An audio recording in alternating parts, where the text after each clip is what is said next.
Exercise 13.1 में direct proportion के questions किए थे और आज हम लोग सीखेंगे कि इन्वर्स प्रोपोर्शन क्या होता है और इन्वर्स प्रोपोर्शन पे बेस्ड जो प्रॉब्लम्स हैं उनको हम कैसे सॉल्व करते हैं।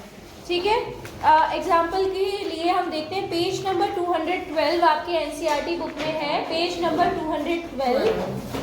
212 पे एक क्वेश्चन दिया हुआ है, एक एग्जाम्पल दिया हुआ है कि 6 pipes are required to fill a tank in 1 hour 20 minutes। 6 pipe हैं जो मिलकर 6 पाइप्स को जो हम चलाते हैं तो उससे एक टैंक को भरते हैं। उस टैंक को भरने में जब हम 6 पाइप्स का यूज़ कर रहे हैं तो हमें लगता है 1 hour 20 minutes। अगर मिनट में देखें तो 1 hour का मतलब 60 मिनट्स और प्लस 20 मिनट्स, यानी टोटल कितने मिनट्स लग रहे हैं? 80 मिनट्स, राइट। और आगे इन्होंने बोला है how long will it take if only 5 pipes. अगर 5 पाइप ही यूज करें तो कितना टाइम लगेगा? पाइप कम करेंगे तो टाइम घटेगा या बढ़ेगा? घटेगा। बढ़ेगा मैम, घटेगा, बढ़ेगा मैम, बढ़ेगा। पाइप कम करेंगे तो टाइम कम लगेगा भरने में या ज्यादा लगेगा? ज्यादा लगेगा। ज्यादा लगेगा, यानी नंबर ऑफ पाइप्स के घटने के साथ टाइम जो है वो बढ़ रहा है। तो ये किस तरह का प्रपोर्शन है? Inverse proportion, right. जब एक क्वांटिटी बढ़ रही है तो दूसरी क्वांटिटी घट रही है। This is inverse proportion. तो आज हम लोग यही सीखेंगे कि इनवर्स प्रपोर्शन हम लोग कब यूज करते हैं और किस तरह से सॉल्व करते हैं प्रॉब्लम। क्वेश्चन यही वाले क्वेश्चन को सॉल्व करते हैं। सबसे पहले हम टेबल बनाएंगे। 96 मिनट्स 1 hour 36 मिनट्स। टेबल बनाएंगे। ये देखिए, टेबल में हमें 2 क्वांटिटीज मेंशन करनी पड़ेगी। सबसे पहले क्या लिखेंगे? नंबर ऑफ पाइप और नीचे मिनट्स में टाइम बताएंगे। ठीक है, तो 6 पाइप है और 6 पाइप्स के चलने पर 80 मिनट्स लग रहे हैं, तो 5 पाइप्स के केस में कितना टाइम लगेगा? अब डायरेक्ट प्रोपोर्शन में हम क्या करते थे? ये होता था जो आपका पहले वाला मैंने लिखा है ना, रुको जरा। सो इनवर्स प्रोपोर्शन के लिए हम फॉर्मूला जो यूज करेंगे that will be x1 upon x2 is equal to y2 upon y1। ठीक है, तो यहाँ से आप देखिए इसकी वैल्यू निकालेंगे। आप अगर इसे चाहो ना x की जगह आप इसे कुछ और भी मान सकते हो, k भी मान सकते हो, क्योंकि x और y तो हम यहाँ पर ऑलरेडी यूज कर रहे हैं। So let's solve this.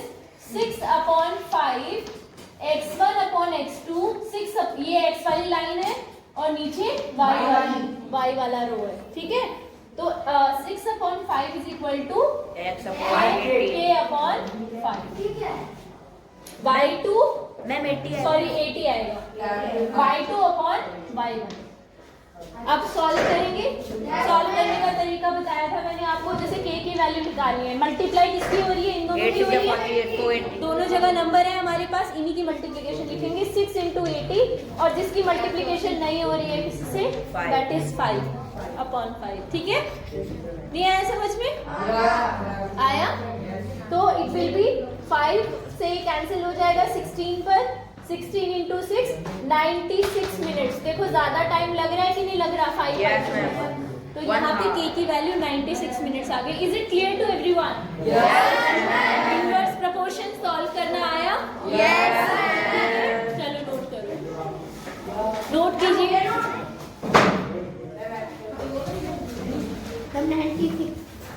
चलिए एक्सरसाइज 13.2 स्टार्ट करते हैं। क्वेश्चन नंबर 1 में कुछ सिचुएशन दी हुई है बेटा, आपको उन्हें पढ़कर बताना है कि ये सिचुएशंस इनवर्स प्रोपोर्शन शो कर रही है या नहीं। पहली सिचुएशन है the number of workers in a job and the time to complete the job. Number of workers, देखो मैं यहाँ पर समझाते हुए लिख रही हूँ। क्वेश्चन नंबर 1 की first situation, number of workers यानी काम करने वालों की संख्या और काम को कंप्लीट करने का टाइम। ये अगर नंबर ऑफ वर्कर्स बढ़ेंगे तो टाइम जो होगा कंप्लीट करने में कितना घटेगा? मैम घटेगा। बढ़ेगा कि घटेगा? घटेगा मैम, घटेगा मैम, रहेगा। जितने ज्यादा लोग होंगे काम करने के लिए काम जल्दी खत्म होगा, टाइम कम लगेगा। आ रहा है समझ में? टाइम कम लगेगा, तो कौन सा प्रोपोर्शन है? Inverse proportion. Clear? Yes ma'am. Second inverse proportion आई थी, शॉर्ट में, ठीक है। Time taken for a journey, कहीं हम जा रहे हैं उसका जो टाइम है, लगने कितना टाइम लग रहा है वहां पहुंचने में, वो टाइम। और डिस्टेंस ट्रैवल्ड, अगर टाइम बढ़ेगा या डिस्टेंस बढ़ेगा तो क्या टाइम बढ़ेगा, उसमें लगने वाला टाइम बढ़ेगा या टाइम कम होगा? कम होगा। मैं सुनो बता रही हूँ ना, distance travel, distance taken for a journey and time taken for a journey and the distance travel in a uniform speed, speed change नहीं हो रही। तो अगर डिस्टेंस बढ़ेगा तो क्या टाइम बढ़ेगा? यस। डिस्टेंस कम होगा तो क्या टाइम जो लग रहा है वो कम होगा? यस। यानी ये कैसा प्रोपोर्शन है? डायरेक्ट प्रोपोर्शन है। क्लियर हुआ ना? और स्पीड और टाइम के भी देखो, यहीं से पता चल जाएगा आपको, फॉर्मूला होता है speed equal to distance upon distance. अभी इन्होंने कहा कि स्पीड ना कांस्टेंट है, स्पीड चेंज नहीं हो रही है, टाइम इसके साथ मल्टीप्लाई हो जाएगा। डिस्टेंस और टाइम में डायरेक्ट रिलेशनशिप है, इनवर्स नहीं है। इसे कहेंगे ये कांस्टेंट है ना, तो ये डायरेक्ट रिलेशनशिप है। अगर आप थोड़ा सा बड़े हो जाओगे, 11th में जाओगे, तो आपको एक साइन देखने को मिलेगा, इसे प्रोपोर्शनैलिटी का साइन बोलते हैं। जब हम प्रोपोर्शनैलिटी का साइन हटाते हैं तो एक कांस्टेंट आता है, एक कांस्टेंट आता है, इक्वल्स टू का साइन लगाते हैं और एक कांस्टेंट आ जाता है। यहाँ पर वो कांस्टेंट स्पीड है, कांस्टेंट मतलब जो चेंज नहीं हो रहा, ठीक है। तो अभी के लिए बेसिकली आप इतना समझो कि टाइम और स्पीड के बीच में ऊपर और नीचे है ना, आमने सामने तो नहीं है बिल्कुल, तो इनके बीच में इनवर्स रिलेशनशिप होती है और इनके बीच में डायरेक्ट रिलेशनशिप होती है, स्पीड और डिस्टेंस के बीच में भी और टाइम और डिस्टेंस के बीच में भी। क्लियर हुआ? आगे ना समझ में? ठीक है। अभी थर्ड केस देखिए, area of the cultivated land and the crop harvested. मतलब आपने जिस एरिया पर लैंड को कल्टीवेट किया, उसमें सीड्स वगैरह डाले, फसल उगाई करके, है ना, वो लैंड का एरिया जो है अगर वो ज्यादा होगा तो क्या जो क्रॉप हमने उगाई है उस पे हार्वेस्ट की है, क्या वो भी ज्यादा होगी? यस। तो ये कैसा रिलेशनशिप होगा? ये भी डायरेक्ट प्रोपोर्शन। अच्छा, टाइम टेकन फॉर अब इसमें बताना ध्यान से सुन के, time taken for a fix journey यानी डिस्टेंस चेंज नहीं कर रहे हैं। टाइम पर क्या फर्क पड़ेगा? अगर स्पीड बढ़ा दी जाए तो क्या होगा? टाइम पर क्या फर्क पड़ेगा?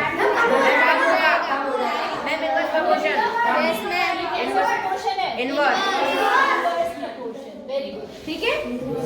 अच्छा, फिफ्थ जो केस है वो है population of a country and area of land पर पर्सन। मान लो किसी कंट्री में, मान लो किसी कंट्री में 100 लोग रहते हैं सपोज, ठीक है। इमेजिन पॉपुलेशन जो है वहां की वो 100 पर्सन है, ठीक है। पॉपुलेशन जो है वो कुछ है। अच्छा, अभी जो जमीन हर एक पर्सन के हिस्से में आ रही होगी, वो मान लो हर एक पर्सन के हिस्से में सपोज 1000 स्क्वायर यार्ड जमीन आ रही है, 1000 स्क्वायर यार्ड, ठीक है।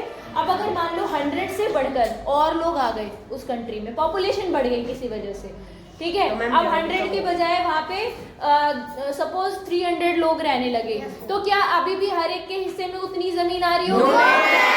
नहीं ना। तो एरिया जो लैंड है, एरिया ऑफ लैंड पर पर्सन, आपने ये सोशल साइंस में भी पढ़ा होगा, है ना, पढ़ा है ना आपने, पॉपुलेशन डेंसिटी सोर्सेज में पढ़ा होगा, है ना। हाँ, तो उसमें आपने पढ़ा होगा कि जितनी ज्यादा पॉपुलेशन हो जाती है, लोगों के रहने के लिए पर पर्सन जो जमीन है वो उतनी ही कम होती जाती है। इसीलिए आपने देखा होगा कि गांव में तो क्योंकि लोग कम रहते हैं, तो यहाँ पे जमीन जो है लोगों के पास इसलिए ज्यादा है क्योंकि जमीन और लैंड अवेलेबल है। लेकिन शहरों में पॉपुलेशन इतनी ज्यादा होती है कि लोगों के पास लैंड इतनी कम हो जाती है कि उन्हें फिर फ्लैट्स बनाने पड़ते हैं। नॉर्मल जमीन खत्म हो चुकी है, बिल्डिंग बढ़ती जाती है, ठीक है। लैंड पर पर्सन कम होता जाएगा अगर पॉपुलेशन बढ़ती जाएगी। कैसा प्रोपोर्शन है? आ गया ना समझ में?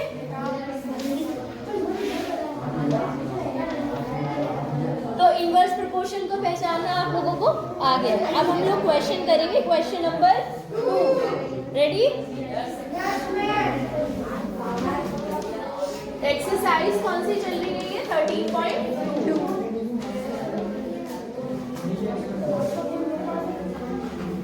अब यहाँ देखिए 13.2 एक्सरसाइज जो है, इसमें क्वेश्चन नंबर 2 में क्या क्वेश्चन दिया हुआ है, ध्यान से सुनिए, मैं पढ़ रही हूँ। In a television game show the prize money of 1 lakh, prize money कितना? 1 लाख का इनाम है, ठीक है। Prize money of 1 lakh is to be divided equally amongst the winners. जितने भी विनर होंगे उस गेम शो के, उनमें वो पैसा बराबर बांटा जाएगा, ठीक है। Complete the following table and find whether the prize money given to an individual winner is directly or inversely proportional to the number of winners। इन्होंने कहा इस टेबल को कंप्लीट करो और ये पता लगाओ ये जो रिलेशनशिप है विनर्स की और प्राइज मनी की, ये डायरेक्ट रिलेशनशिप है, डायरेक्ट प्रोपोर्शन की या इनवर्स प्रोपोर्शन की? इनवर्स। भाई देखो सुनो, ये कॉमन सेंस लगा के हम पता लगा सकते हैं, जितने ज्यादा विनर्स बढ़ जाएंगे उतना ज्यादा अमाउंट बांटना पड़ेगा और उतना कम कम अमाउंट हर एक को मिलेगा। यानी किस तरह की रिलेशनशिप हो गई है? क्लियर है? ठीक है, तो चलो इसे सॉल्व करते हैं। टेबल बहुत इजी है, इसे करना सॉल्व। चलो शुरू करें, टेबल बना लेते हैं बेटा। 20,000 नंबर ऑफ विनर्स और अपॉन में क्या लिखेंगे? Price of each winner. Price for each winner. मैं यार पूरा नहीं लिख पा रही हूँ, आप लिख लेना नोट। मेरा भी हो गया। ठीक है, अच्छी बात है बेटा, अगर आपने कर लिया है तो बहुत अच्छी बात है। पहला है 1/1 लाख। अगर एक ही विनर हुआ तो उसको सारा पैसा मिल जाएगा 1 लाख रुपीज। अगर 2 विनर्स हुए तो पैसा दोनों में बराबर इक्वली डिवाइड होगा, 50,000 रुपीज हर एक को मिलेंगे। आगे हमें कंप्लीट करनी है टेबल 4 विनर्स के लिए, 5 विनर्स के लिए, 8 विनर्स के लिए और 10 विनर्स के लिए और 20 विनर्स के लिए, ठीक है। अब आप मुझे इसका अमाउंट बताएंगे इसी तरीके से जैसे हमने आईपी का हमने लगाया था। आप इसमें कोई भी रेशियो यूज कर सकते हो, ठीक है। सेकंड वाला यूज किया है, ठीक है। तो आपने किया होगा x1 into x2, 2 into 4 equal to y1 into y2। इसको आप के मान लो, ये निकालना है ना हमें, तो y1 into y2 50,000 into k। अब k की वैल्यू निकाले, 50,000 इधर चला जाएगा इसके अपॉन में, 2 इंटू 4 अपॉन 50।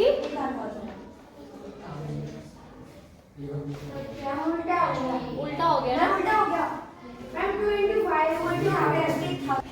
तो ये होगा आपका x1 इंटू y1, 2 इंटू 5,000 है ना, 50,000 sorry, is equal to x2 into y2। या आप डायरेक्टली वो जो मैंने अभी पहले कराया था ना आपको, उससे भी कर सकते हो। तो 4 इंटू k, ठीक है। अब k की वैल्यू कितनी आ जाएगी? 2 इंटू 50,000 अपॉन 4 से आप 2 से 4 कैंसिल होगा 2 पर, और 2 से 50,000 कैंसिल होगा 25,000। कितना आ गया आंसर? 25,000। यहाँ पे आप क्या लिखोगे? 25,000। यहाँ मैं k ही रख रही हूँ। अब ये जो अननोन वैल्यू है इसकी वैल्यू l मान लीजिए। कौन सा रेशियो यूज करोगे? यही वाला, ठीक है। चलो तो x1 upon x1 into y1, 2 into 50,000 बताना इज इक्वल टू में कितना आएगा? बताओ। 5 इंटू l। निकालोगे l की वैल्यू?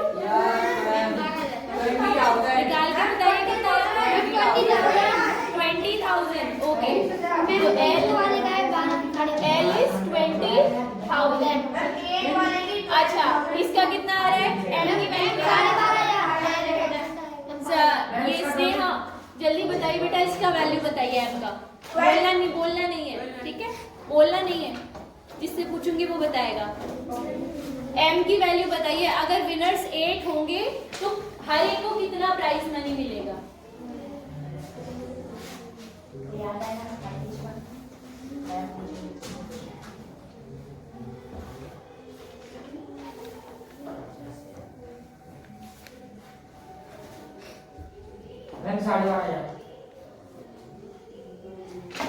x1 इंटू y1, ये तो पता है ना आपको, ये x वाली रो है, पूरा x है और ये नीचे वाले सारे y हैं। तो आप अगर इस रेशियो को कंसीडर कर रहे हो, इस रेशियो को ले रहे हो, x1 upon y1, x1 into y1, x1 into y1 2 into 50,000 is equal to, इसकी बात कर रहे हैं ना, ये फाइंड करना है, लिखना बाद में बेटा, इसकी बात कर रहे हैं ना, इसका रेशियो निकालना ना, m की वैल्यू निकालिए ना, बाकी तो हम निकाल चुके हैं k और l। तो ये x2 हो जाएगा और ये y2 हो जाएगा, तो x2 into y2, x2 into y2। अब m की वैल्यू निकालो यहाँ से।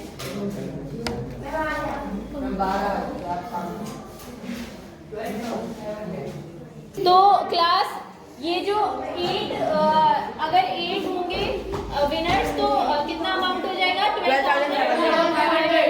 और अगर 10 विनर्स होंगे तो कितना हो जाएगा? 10,000। और अगर 20 विनर्स 5,000। यानी अगर 20 विनर्स होंगे तो हर एक को 5,000 रुपीज मिलेंगे प्राइज मनी के। ठीक है, आप देखिए एक्सरसाइज 13.2 का ही क्वेश्चन नंबर 3 जो है, क्वेश्चन नंबर 3 भी बहुत आसान है, बिल्कुल इसी तरह से करिए। Rahman is making a wheel, Rahman एक व्हील बना रहा है यूजिंग स्पोक्स। स्पोक्स समझते हो ना, जैसे तुमने कहाँ देखी है स्पोक्स? इंडियन फ्लैग में जो व्हील है, व्हील, अच्छा हाँ, शिप में भी होता है, शिप का जो हैंडल होता है नेविगेशन के लिए यूज करते हैं। किसमें? हाँ हाँ, पहले जो बैलगाड़ियाँ चलती थी है ना, उनके जो व्हील होते थे वो भी ऐसे ही होते थे, दिखाते भी थे मूवीज में, उनको बहुत बार दिखाया जाता। कई बार तो विलन और हीरो की लड़ाई होती थी तो वो उसी को उखाड़ के फेंक के मारता था, है ना? किसके? बैलगाड़ी, टांगा, टांगा, हाँ। तो समझ गए ना, बेसिकली व्हील, बल्कि साइकिल में जो व्हील होता है उसमें भी तो स्पोक्स होते हैं, है ना? हाँ, उसमें भी होते हैं। तो ठीक है, ओके ओके, अब आ जाओ वापस इधर। तो ऐसे ही व्हील है, रहमान एक व्हील बना रहा है। जब उसने 4 स्पोक्स लगाए, 4 स्पोक्स लगाए, तो उसने देखा कि जो एंगल बन रहा था ना स्पोक्स के बीच में, 90 डिग्री का बनना था। वो कितने डिग्री का एंगल? देखो, हर जो 2 स्पोक है एडजेसेंट स्पोक्स, एडजेसेंट मतलब बराबर वाले स्पोक्स, जैसे अगल बगल वाले, हाँ पड़ोसी, ठीक है, पड़ोसी, हाँ ठीक है, इनके बीच में कितने डिग्री का एंगल बन रहा है? 90। फिर उसने देखा कि जैसे उसने स्पोक्स की संख्या बढ़ाई, जैसे कि उसने 2 स्पोक्स और ऐड कर दिए, 1 और 2, है ना? और इसको थोड़ा सा इस तरीके से, यानी कितने स्पोक्स लगा दिए? 6 स्पोक्स लगा दिए। तो ऐसे ऐसे बनाया, कुछ इस तरीके से बनाया, देखो।